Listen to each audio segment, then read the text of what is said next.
नमस्कार, मैं अश्विनी गौतम कॉन्सेप्ट पर आपका स्वागत करता हूं।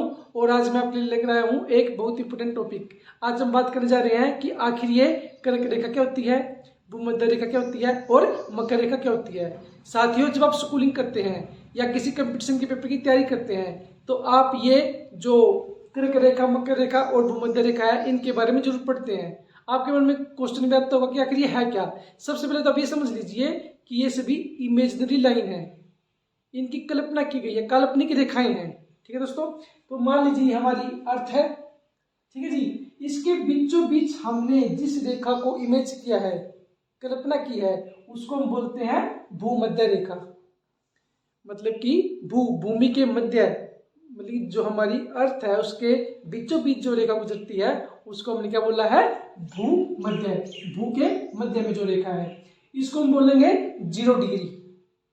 अब मैं बताऊंगा हम इनको डिग्री में कैसे मापते हैं, क्यों मापते हैं। अब दोस्तों ये जो 0 डिग्री है, ठीक है, अब ये जो भूमध्य रेखा है इससे जो ऊपर वाला पोर्शन है इसको आप बोलोगे नॉर्दर्न हेमिस्फीयर, उत्तरी गोलार्ध। और भूमध्य रेखा से जो नीचे है इसको बोलोगे आप दक्षिणी गोलार्ध, साउदर्न हेमिस्फीयर।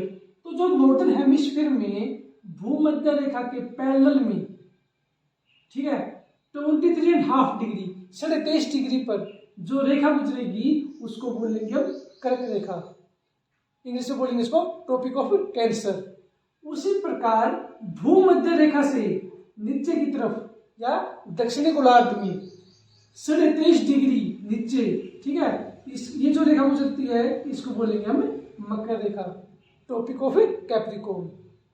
तो ये भूमध्य रेखा है पृथ्वी के बीचों बीच, इससे 23.5 डिग्री ऊपर कर्क रेखा और 23.5 डिग्री नीचे मकर रेखा। तो दोस्तों ये है तीनों आपकी रेखाएं, ये सब काल्पनिक है। अब हम एक क्वेश्चन आता है कि इनको डिग्री में क्यों मापते हैं। हम नॉर्मली को लाइन बोल देते हैं, फिर ये डिग्री में हम क्यों लिखते हैं। देखिए मैं यहाँ पे आपको एक ग्राफ बना के बता रहा हूँ। मान लीजिए, देखिए ये पृथ्वी हमारी, आप ये देखिएगा ये 90 डिग्री का एंगल है, ये भी 90 डिग्री का एंगल है, ये भी 90 डिग्री का एंगल है और ये भी 90 डिग्री का एंगल है, 360 का बन गया। अब अगर आप उत्तरी गोलार्ध की बात करें तो ये रेखा कैसे खींची गई, हमने यहाँ से पृथ्वी के सेंटर से 10 डिग्री का एंगल बना लिया, ठीक है, वेस्ट में, और 10 डिग्री का एंगल बना लिया ईस्ट में, ये 10 डिग्री और यहाँ पे भी 10 डिग्री। अब इन दोनों को मिला दीजिए आप, ठीक है, इसको बोलोगे आप 10 डिग्री। मतलब कि 1 डिग्री, 2 डिग्री, 3 डिग्री, 90 डिग्री तक हमने ऐसे ही एंगल से बनाए हैं, ठीक है। तो ऐसे जब हम यहां से 20 डिग्री का एंगल ले लीजिए, ये मैं वैसे बता रहा हूं आपको, ठीक है, एग्जैक्ट नहीं है, और आप इन दोनों को मिला दीजिए तो ये हो गया 20 डिग्री।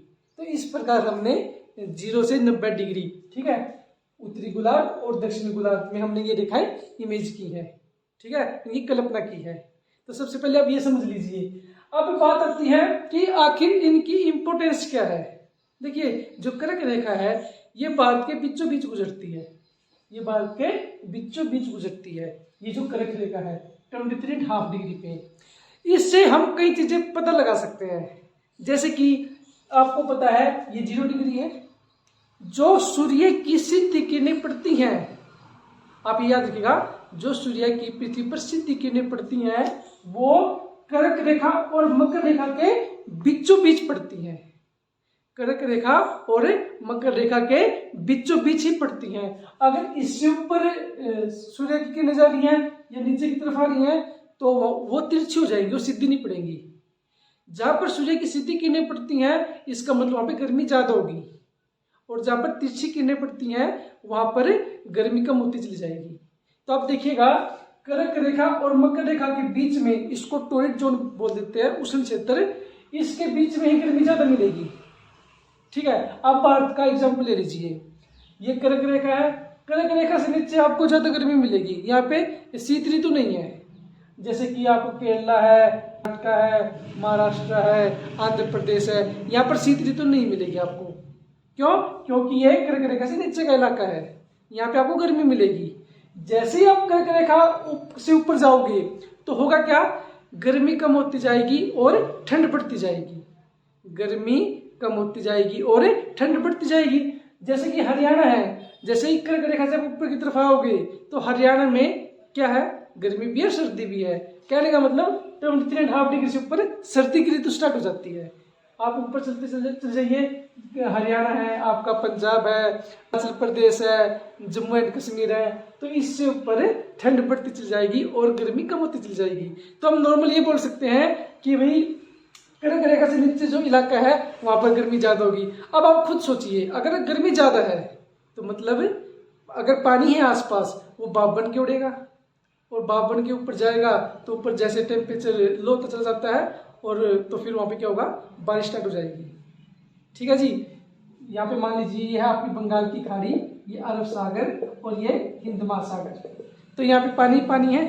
ठीक है, आप कह सकते हैं जो भूमध्य रेखा के आसपास का इलाका है वहां पर पानी ही पानी है और वहां पे गर्मी भी ज्यादा पड़ रही है। गर्मी ज्यादा पड़ेगी तो जो पानी है इवेपोरेट होके मतलब कि भाप बन के ऊपर जाएगा और जैसे ऊपर जाएगा टेम्परेचर कम होता चला जाएगा और वो फिर क्या होगा, बारिश की फॉर्म में नीचे आएगा। तो आपने देखा होगा बारिश जो कर्क रेखा से नीचे है, बारिश यहाँ पर ज्यादा होती है। अब ऐसे ही देखिए, ये मकर रेखा है। ठीक है जी, मकर रेखा ऑस्ट्रेलिया के बीच से गुजरी हुई है। ठीक है जी, तो सूर्य की जो किरणें हैं इसके बीच में सीधी पड़ती हैं, इससे ऊपर और इससे नीचे वो तिरछी पड़ेगी। ये तो हुआ एक लॉजिक। सेकंड आप ये पता लगा सकते हैं, देखिए जैसे कि 21 जून को जो सूर्य होता है उसकी सीधी किरणें पड़ती है कर्क रेखा पर। ठीक है जी, जैसे कि 21 जून को कर्क रेखा पर सूर्य की सीधी किरणें पड़ेंगी तो यहाँ पर सबसे लंबा दिन होगा 21 जून को। उत्तरी गोलार्ध में 21 जून को सबसे लंबा दिन होगा और रात सबसे छोटी होगी। अब देख लीजिए, मान लीजिए 21 जून को सूर्य कहाँ पे सीधा पड़ रहा है, सीधी किरणें कहाँ पड़ रही है, कर्क रेखा पर, तो उसमें मकर रेखा पर क्या होगा, मकर रेखा पर ठंड होगी, वहां पे शीत ऋतु होगी एक तरह से। ठीक है जी, वहां पे ठंड चल रही होगी। लेकिन 6 महीने बाद 22 दिसंबर के आसपास जब सूर्य मकर रेखा पर होगा तो उसमें कर्क रेखा पर शीत ऋतु होगी, या एक तरह से कह सकते हैं आप वहां पर ठंड होगी।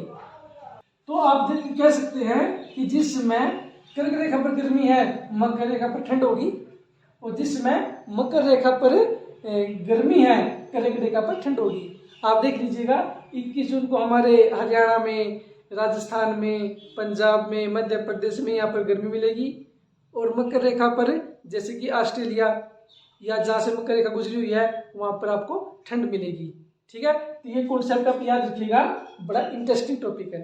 तो कुल मिलाकर दोस्तों कर्क रेखा है जो आपकी, वो भूमध्य रेखा से 37 डिग्री ऊपर है और मकर रेखा नीचे है। और एक सिंपल सोशियोलॉजी की है कि भाई जहां पर कर्क रेखा और मकर रेखा है, इनके जो बीच का इलाका है वो गर्म इलाका है, टोरिड जोन है, इससे ऊपर गर्मी कम होती चली जाएगी और ठंड बढ़ती जाएगी। जैसे आप उत्तरी ध्रुव पे आओगे, दक्षिणी ध्रुव पे आओगे, आपको यहाँ पर क्या होगा, यहाँ पर आपको बर्फ ही बर्फ मिलेगी। ठीक है, कर्क रेखा तक क्या होगा, गर्मी 37 डिग्री से 66 डिग्री के बीच में, यहाँ पर क्या होगा, गर्मी कम ठंड ज्यादा। और 66 डिग्री जो ये आर्कटिक वृत्त है, इससे ऊपर जाओगे 90 डिग्री की तरफ या उत्तरी ध्रुव की तरफ, यहाँ पे बर्फ ही बर्फ।